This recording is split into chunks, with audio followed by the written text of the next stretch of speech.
الحمد لله رب العالمين الرحمن الرحيم مالك يوم الدين إياك نعبد وإياك نستعين اهدنا الصراط المستقيم صراط الذين أنعمت عليهم غير المغضوب عليهم ولا الضالين.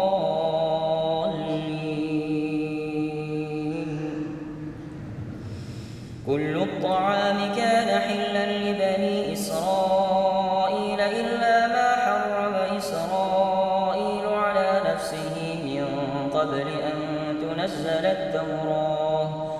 قل فأتوا بالتوراة فاتلوها إن كنتم صادقين. فمن افترى على الله الكذب من بعد ذلك فأولئك هم الظالمون. قل صدق الله فاتبعوا ملة إبراهيم حنيفا وما كان من المشركين. إن أول بيت وضع للناس للذي ببكة مباركا وهدى للعالمين فيه آيات بينات مقام إبراهيم ومن دخله كان آمنا ولله على الناس حج البيت من استطاع إليه سبيلا ومن كفر فإن الله غني عن العالمين. قل يا أهل الكتاب لم تكفرون بآيات الله والله شهيد على ما تعملون. قل يا أهل الكتاب لم تصدون عن سبيل الله من آمن تبغونها عوجا وأنتم شهداء وما الله بغافل عما تعملون. يا أيها الذين آمنوا إن تطيعوا فريقا من الذين أوتوا الكتاب يردوكم بعد إيمانكم كافرين. وكيف تكفرون وأنتم تتلى عليكم آيات الله وفيكم رسوله ومن يعتصم بالله فقد هدي إلى صراط مستقيم. يا أيها الذين آمنوا اتقوا الله حق تقاته ولا تموتن إلا وأنتم مسلمون. واعتصموا بحبل الله جميعا ولا تفرقوا. واذكروا نعمة الله عليكم إذ كنتم أعداء فألف بين قلوبكم فأصبحتم بنعمته إخوانا وكنتم على شفا حفرة من النار فأنقذكم منها. كذلك يبين الله لكم آياته لعلكم تهتدون. ولتكن منكم أمة يدعون إلى الخير ويأمرون بالمعروف وينهون عن المنكر وأولئك هم المفلحون. ولا تكونوا كالذين تفرقوا واختلفوا من بعد ما جاءهم البينات وأولئك لهم عذاب عظيم. يوم تبيض وجوه وتسود وجوه فأما الذين اسودت وجوههم أكفرتم بعد إيمانكم فذوقوا العذاب بما كنتم تكفرون. وأما الذين ابيضت وجوههم ففي رحمة الله هم فيها خالدون. تلك آيات الله نتلوها عليك بالحق وما الله يريد ظلما للعالمين. ولله ما في السماوات وما في الأرض وإلى الله ترجع الأمور. أخرجت للناس تأمرون بالمعروف وتنهون عن المنكر وتؤمنون بالله ولو آمن أهل الكتاب لكان خيرا لهم منهم المؤمنون وأكثرهم الفاسقون لن يضروكم إلا أذى وإن يقاتلوكم يولوكم الأدبار ثم لا ينصرون ضربت عليهم الذلة أينما ثقفوا إلا بحبل من الله وحبل من الناس وباءوا بغضب من الله وضربت عليهم المسكنة ذلك بأنهم كانوا يكفرون بآيات الله ويقتلون الأنبياء بغير حق ذلك بما عصوا وكانوا يعتدون ليسوا سواء من أهل الكتاب أمة قائمة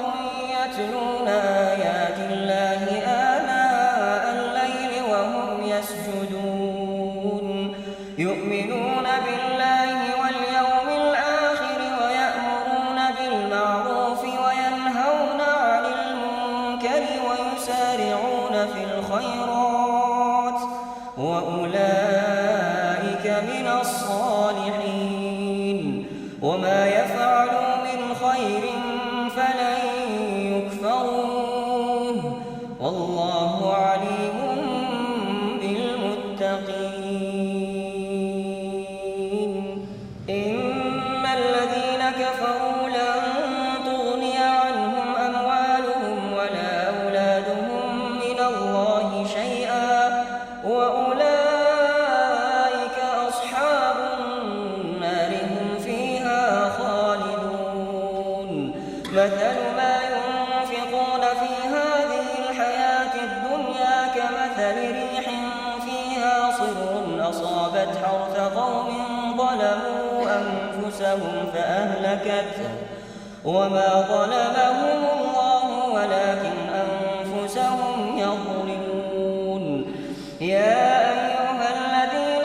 آمنوا لا تتخذوا بطانة من دونكم لا يألونكم خبالا ودوا ما عنتم قد بدت البغضاء من أفواههم وما تخفي صدورهم أكبر قد بينا لكم الآيات إن كنتم تعقلون ها أنتم أولئك تحبونهم ولا يحبونكم وتؤمنون بالكتاب كله وإذا لقوكم قالوا آمنا وإذا خلوا عضوا عليكم الأنامل من الغيظ قل موتوا بغيظكم إن الله عليم بذات الصدور إن تمسسكم حسنة تسؤهم وإن تصبكم سيئة يفرحوا بها وإن تصبروا وتتقوا لا يضركم كيدهم شيئا إن الله بما يعملون محيط وإذ غدوت من أهلك تبوئ المؤمنين مقاعد للقتال والله سميع عليم وإذ غدوت من أهلك تبوئ المؤمنين مقاعد للقتال والله سميع عليم إذ هم الطائفتان منكم أن تفشلا والله وليهما وعلى الله فليتوكل المؤمنون ولقد نصركم الله ببدر وأنتم أذلة فاتقوا الله لعلكم تشكرون إذ تقول للمؤمنين ألن يكفيكم أن يمدكم ربكم 3,000 من الملائكة منزلين بلى إن تصبروا وتتقوا ويأتوكم من فورهم هذا يمددكم ربكم ب5,000 من الملائكة مسومين وما جعله الله إلا بشرى لكم ولتطمئن قلوبكم به وما النصر إلا من عند الله العزيز الحكيم ليقطع طرفا من الذين كفروا أو يكبتهم فينقلبوا خائبين ليس لك من الأمر شيء أو يتوب عليهم أو يعذبهم فإنهم ظالمون ولله ما في السماوات وما في الأرض يغفر لمن يشاء ويعذب من يشاء والله غفور رحيم يا أيها الذين آمنوا لا تأكلوا الربا أضعافا مضاعفة واتقوا الله لعلكم تفلحون واتقوا النار التي أعدت للكافرين وأطيعوا الله والرسول لعلكم ترحمون وسارعوا إلى مغفرة من ربكم وجنة عرضها السماوات والأرض أعدت للمتقين الذين ينفقون في السراء والضراء والكاظمين الغيظ والعافين عن الناس والله يحب المحسنين والذين إذا فعلوا فاحشة أو ظلموا أنفسهم ذكروا الله فاستغفروا لذنوبهم ومن يغفر الذنوب إلا الله ولم يصروا على ما فعلوا وهم يعلمون أولئك جزاؤهم مغفرة من ربهم وجنات تجري من تحتها الأنهار خالدين فيها ونعم أجر العاملين قد خلت من قبلكم سنن فسيروا في الأرض فانظروا كيف كان عاقبة المكذبين هذا بيان للناس وهدى وموعظة للمتقين ولا تهنوا ولا تحزنوا وأنتم الأعلون إن كنتم مؤمنين إن يمسسكم قرح فقد مس القوم قرح مثله وتلك الأيام نداولها بين الناس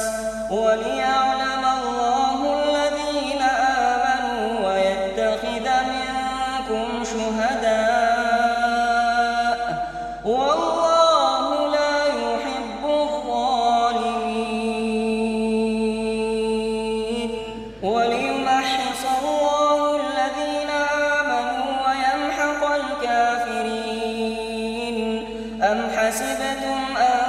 تدخلوا الجنة ولما يعلم الله الذين جاهدوا منكم ويعلم الصابرين ولقد كنتم تمنون الموت من قبل أن تلقوه فقد رأيتموه وأنتم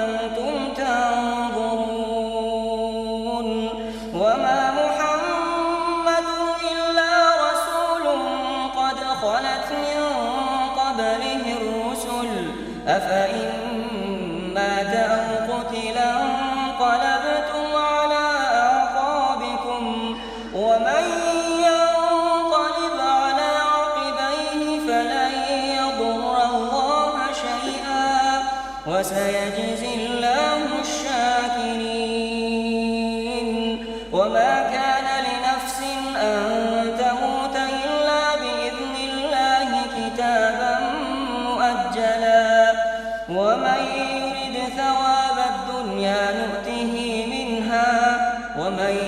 يرد ثواب الآخرة نؤته منها وسنجزي الشاكرين. وكأين من نبي قاتل معه ربيون كثير فما وهنوا لما أصابهم في سبيل الله وما ضعفوا وما استكانوا والله يحب الصابرين. وما كان قولهم إلا أن قالوا ربنا اغفر لنا ذنوبنا وإسرافنا في أمرنا وثبت أقدامنا وانصرنا على القوم الكافرين. فآتاهم الله ثواب الدنيا وحسن ثواب الآخرة والله يحب المحسنين. يا أيها الذين آمنوا إن تطيعوا الذين كفروا يردوكم على أعقابكم فتنقلبوا خاسرين. بل الله مولاكم وهو خير الناصرين. سنلقي في قلوب الذين كفروا الرعب بما أشركوا بالله ما لم ينزل به سلطانا ومأواهم النار وبئس مثوى الظالمين. ولقد صدقكم الله وعده إذ تحسونهم بإذنه حتى إذا فشلتم وتنازعتم في الأمر وعصيتم من بعد ما أراكم ما تحبون منكم من يريد الدنيا ومنكم من يريد الآخرة ثم صرفكم عنهم ليبتليكم ولقد عفا عنكم والله ذو فضل على المؤمنين. إذ تصعدون ولا تلوون على أحد والرسول يدعوكم في أخراكم فأثابكم غما بغم لكي لا تحزنوا على ما فاتكم ولا ما أصابكم والله خبير بما تعملون. ثم أنزل عليكم من بعد الغم أمنة نعاسا يغشى طائفة منكم وطائفة قد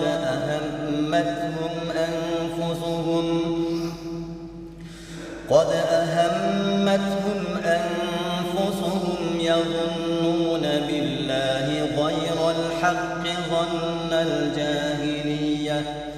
يقولون هل لنا من الأمر من شيء قل إن الأمر كله لله يخفون في أنفسهم ما لا يبدون لك يقولون لو كان لنا من الأمر شيء ما قتلنا هاهنا قل لو كنتم في بيوتكم لبرز الذين كتب عليهم القتل إلى مضاجعهم وليبتلي الله ما في صدوركم وليمحص ما في قلوبكم والله عليم بذات الصدور. إن الذين تولوا منكم يوم التقى الجمعان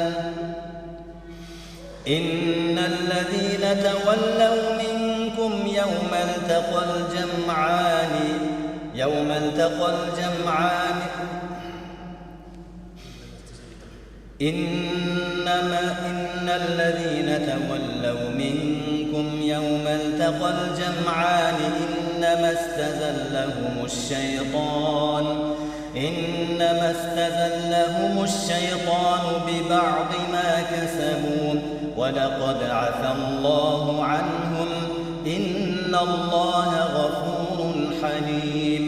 يا أيها الذين آمنوا لا تكونوا كالذين كفروا وقالوا لإخوانهم إذا ضربوا في الأرض أو كانوا غزا لو كانوا عندنا ما ماتوا وما قتلوا ليجعل الله ذلك حسرة في قلوبهم والله يحيي ويميت والله بما تعملون بصير. ولئن قتلتم في سبيل الله أو متم لمغفرة من الله ورحمة خير مما يجمعون. ولئن متم أو قتلتم لإلى الله تحشرون. فبما رحمة من الله لنت لهم ولو كنت فظا غليظ القلب لانفضوا من حولك فاعف عنهم واستغفر لهم وشاورهم في الأمر فإذا عزمت فتوكل على الله إن الله يحب المتوكلين. إن ينصركم الله فلا غالب لكم وإن يخذلكم فمن ذا الذي ينصركم من بعده وعلى الله فليتوكل المؤمنون. وما كان لنبي أن يغل ومن يغل يأت بما غل يوم القيامة ثم توفى كل نفس ما كسبت وهم لا يظلمون. أفمن اتبع رضوان الله كمن باء بسخط من الله ومأواه جهنم وبئس المصير. هم درجات عند الله والله بصير بما يعملون. لقد من الله على المؤمنين إذ بعث فيهم رسولا من أنفسهم يتلو عليهم آياته ويزكيهم ويعلمهم الكتاب والحكمة وإن كانوا من قبل لفي ضلال مبين. أولما أصابتكم مصيبة قد أصبتم مثليها قلتم أنى هذا قل هو من عند أنفسكم إن الله على كل شيء قدير. وما أصابكم يوم التقى الجمعان فبإذن الله وليعلم الذين نافقوا وقيل لهم تعالوا قاتلوا في سبيل الله أو ادفعوا قالوا لو نعلم قتالا لاتبعناكم هم للكفر يومئذ أقرب منهم للإيمان يقولون بأفواههم ما ليس في قلوبهم والله أعلم بما يكتمون. الذين قالوا لإخوانهم وقعدوا لو أطاعونا ما قتلوا قل فادرءوا عن أنفسكم الموت إن كنتم صادقين. ولا تحسبن الذين قتلوا في سبيل الله أمواتا بل أحياء عند ربهم يرزقون فرحين بما آتاهم الله من فضله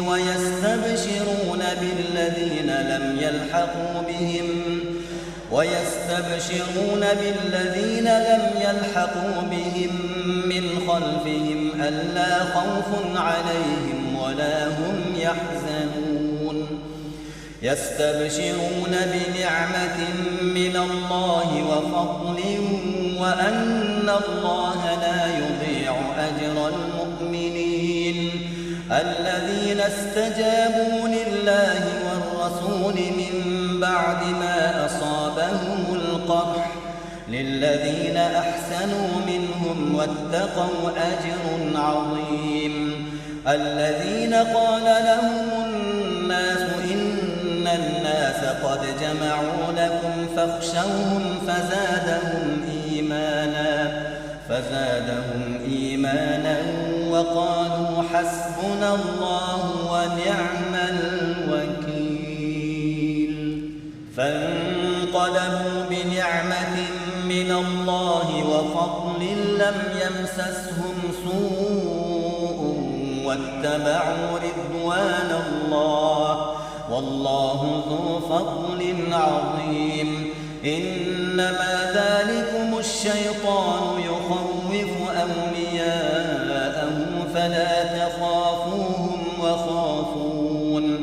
فلا تخافوهم وخافون إن كنتم مؤمنين ولا يحزنك الذين يسارعون في الكفر إنهم لن يضروا الله شيئا يريد الله ألا يجعل لهم حظا في الآخرة ولهم عذاب عظيم إن الذين اشتروا الكفر بالإيمان لن يضروا الله شيئا ولهم عذاب أليم ولا يحسبن الذين كفروا أنما نملي لهم خير لأنفسهم إنما نملي لهم ليزدادوا إثما ولهم عذاب مهين ما كان الله ليذر المؤمنين على ما أنتم عليه حتى يميز الخبيث من الطيب وما كان الله ليطلعكم على الغيب ولكن الله يجتبي من رسله من يشاء فآمنوا بالله ورسله وإن تؤمنوا وتتقوا فلكم أجر عظيم ولا يحسبن الذين يبخلون بما آتاهم الله من فضله هو خيرا لهم بل هو شر لهم سيطوقون ما بخلوا به يوم القيامة ولله ميراث السماوات والأرض والله بما تعملون خبير يا أهل الكتاب لم تحاجون في إبراهيم وما أنزلت التوراة والإنجيل إلا من بعده أفلا تعقلون لقد سمع الله قول الذين قالوا إن الله فقير ونحن أغنياء سنكتب ما قالوا وقتلهم الأنبياء بغير حق ونقول ذوقوا عذاب الحريق ذلك بما قدمت أيديكم وأن الله ليس بظلام للعبيد الذين قالوا إن الله عهد إلينا ألا نؤمن لرسول حتى يأتينا بقربان تأكله النار قل قد جاءكم رسل من قبلي بالبينات وبالذي قلتم فلم قتلتموهم إن كنتم صادقين فإن كذبوك فقد كذب رسل من قبلك جاءوا بالبينات والزبر والكتاب المنير كل نفس ذائقة الموت وإنما توفون أجوركم يوم القيامة فمن زحزح عن النار وأدخل الجنة فقد فاز وما الحياة الدنيا إلا متاع الغرور لتبلون في أموالكم وأنفسكم ولتسمعن من الذين أوتوا الكتاب من قبلكم ومن الذين أشركوا أذى كثيرا وإن تصبروا وتتقوا فإن ذلك من عزم الأمور وإذ أخذ الله ميثاق الذين أوتوا الكتاب لتبيننه للناس ولا تكتمونه فنبذوه وراء ظهورهم واشتروا به ثمنا قليلا فبئس ما يشترون لا تحسبن الذين يفرحون بما أتوا ويحبون أن يحمدوا بما لم يفعلوا فلا تحسبنهم بمفازة من العذاب ولهم عذاب أليم ولله ملك السماوات والأرض والله على كل شيء قدير إن في خلق السماوات والأرض واختلاف الليل والنهار لآيات لأولي الألباب الذين يذكرون الله قياما وقعودا وعلى جنوبهم ويتفكرون في خلق السماوات والأرض ربنا ما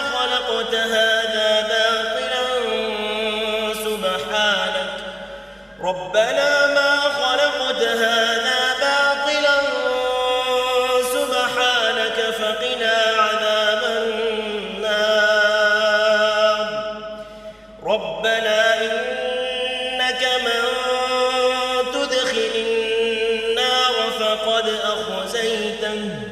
وما للظالمين من أنصار ربنا إننا سمعنا مناديا ينادي للإيمان أن آمنوا بربكم فآمنا ربنا فاغفر لنا ذنوبنا وكفر عنا سيئاتنا وتوفنا مع الأبرار ربنا وآتنا ما وعدتنا على رسلك ولا تخزنا يوم القيامة إنك لا تخلف الميعاد فاستجاب لهم ربهم أني لا أضيع عمل عامل منكم من ذكر أو أنثى بعضكم من بعض فالذين هاجروا وأخرجوا من ديارهم وأوذوا في سبيلي وقاتلوا لأكفرن عنهم سيئاتهم ولأدخلنهم جنات تجري من تحتها الأنهار ثوابا من عند الله والله عنده حسن الثواب لا يغرنك تقلب الذين كفروا في البلاد متاع قليل ثم مأواهم جهنم وبئس المهاد لكن الذين اتقوا ربهم لهم جنات تجري من تحتها الأنهار خالدين نزلا من عند الله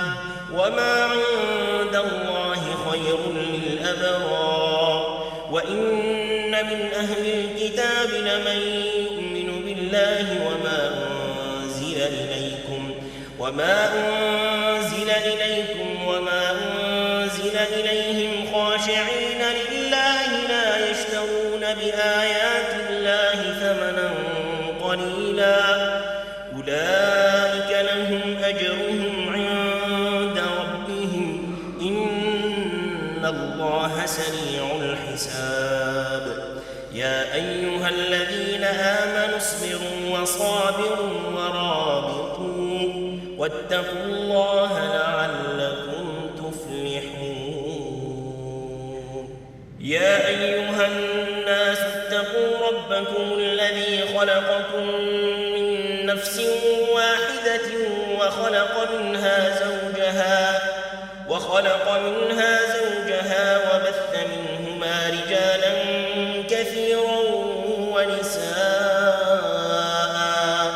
واتقوا الله الذي تساءلون به والأرحام إن الله كان عليكم رقيبا وآتوا اليتامى أموالهم ولا تتبدلوا الخبيث بالطيب ولا تأكلوا أموالهم إلى أموالكم إنه كان حوبا كبيرا وإن خفتم ألا تقسطوا في اليتامى فانكحوا ما طاب لكم من النساء مثنى وثلاث ورباع فإن خفتم ألا تعدلوا فواحدة أو ما ملكت أيمانكم ذلك أدنى ألا تعولوا وآتوا النساء صدقاتهن نحلة فإن طبن لكم عن شيء منه نفسا فكلوه هنيئا مريئا ولا تؤتوا السفهاء أموالكم التي جعل الله لكم قياما وارزقوهم فيها واكسوهم وقولوا لهم قولا معروفا وابتلوا اليتامى حتى إذا بلغوا النكاح فإن آنستم منهم رشدا فادفعوا إليهم أموالهم ولا تأكلوها إسرافا وبدارا أن يكبروا ومن كان غنيا فليستعفف ومن كان فقيرا فليأكل بالمعروف فإذا دفعتم إليهم أموالهم فأشهدوا عليهم وكفى بالله حسيبا للرجال نصيب مما ترك الوالدان والأقربون وللنساء نصيب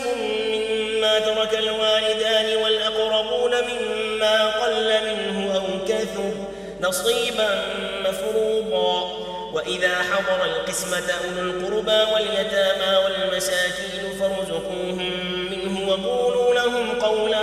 معروفا وليخشى الذين لو تركوا من خلفهم ذرية ضعافا خافوا عليهم فليتقوا الله وليقولوا قولا سديدا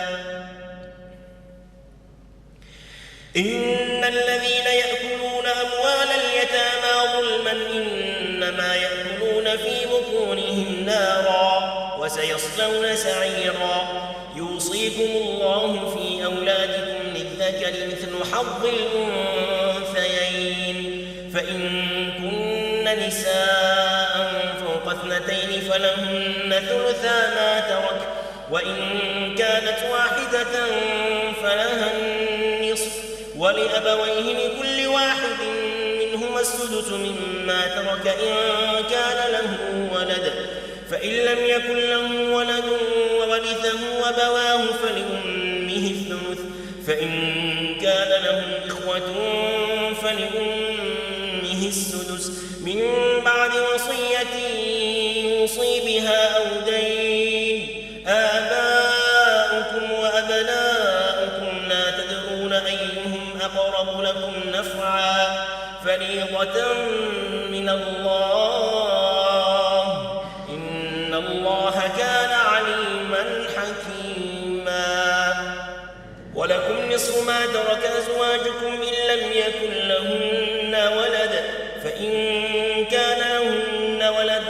فلكم الربع مما تركن من بعد وصية يوصين بها أو دين. ولهن الربع مما تركتم إن لم يكن لكم ولد فإن كان لكم ولد فلهن الثمن مما تركتم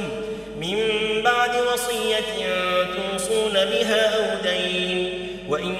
كان رجل يورث كلالة أو امرأة وله أخ أو أخت فلكل واحد منهما السدس فإن كانوا أكثر من ذلك فهم شركاء في الثلث من بعد وصية يوصى بها أو دين غير مضار وصية من الله والله عليم حليم. تلك حدود الله ومن يطع الله ورسوله يدخله جنات تجري من تحتها الأنهار خالدين فيها وذلك الفوز العظيم. ومن يعص الله ورسوله ويتعد حدوده يدخله نارا خالدا فيها وله عذاب مهين. واللاتي يأتين الفاحشة من نسائكم فاستشهدوا عليهن 4 منكم فإن شهدوا فأمسكوهن في البيوت حتى يتوفاهن الموت أو يجعل الله لهن سبيلا. واللذان يأتيانها منكم فآذوهما فإن تابا وأصلحا فأعرضوا عنهما إن الله كان توابا رحيما. إنما التوبة على الله للذين يعملون السوء بجهالة ثم يتوبون من قريب فأولئك يتوب الله عليهم وكان الله عليما حكيما. وليست التوبة للذين يعملون السيئات حتى إذا حضر أحدهم الموت قال إني تبت الآن ولا الذين يموتون وهم كفار أولئك أعتدنا لهم عذابا أليما. يا أيها الذين آمنوا لا يحل لكم أن ترثوا النساء كرها ولا تعضلوهن لتذهبوا ببعض ما آتيتموهن إلا أن يأتين بفاحشة مبينة وعاشروهن بالمعروف فإن كرهتموهن فعسى أن تكرهوا شيئا ويجعل الله فيه خيرا كثيرا. وإن أردتم استبدال زوج مكان زوج وآتيتم إحداهن قنطارا فلا تأخذوا منه شيئا أتأخذونه بهتانا وإثما مبينا. وكيف تأخذونه وقد أفضى بعضكم إلى بعض وأخذن منكم ميثاقا غليظا. ولا تنكحوا ما نكح آباؤكم من النساء إلا ما قد سلف إنه كان فاحشة ومقتا وساء سبيلا. حرمت عليكم أمهاتكم وبناتكم وأخواتكم وعماتكم وخالاتكم وبنات الأخ وبنات الأخت وأمهاتكم اللاتي أرضعنكم وأخواتكم من الرضاعة وأمهات نسائكم وربائبكم اللاتي في حجوركم نسائكم اللاتي دخلتم بهن، فإن لم تكونوا دخلتم بهن فلا جناح عليكم، وحلائل أبنائكم الذين من أصلابكم وأن تجمعوا بين الأختين إلا ما قد سلف، إن الله كان غفورا رحيما.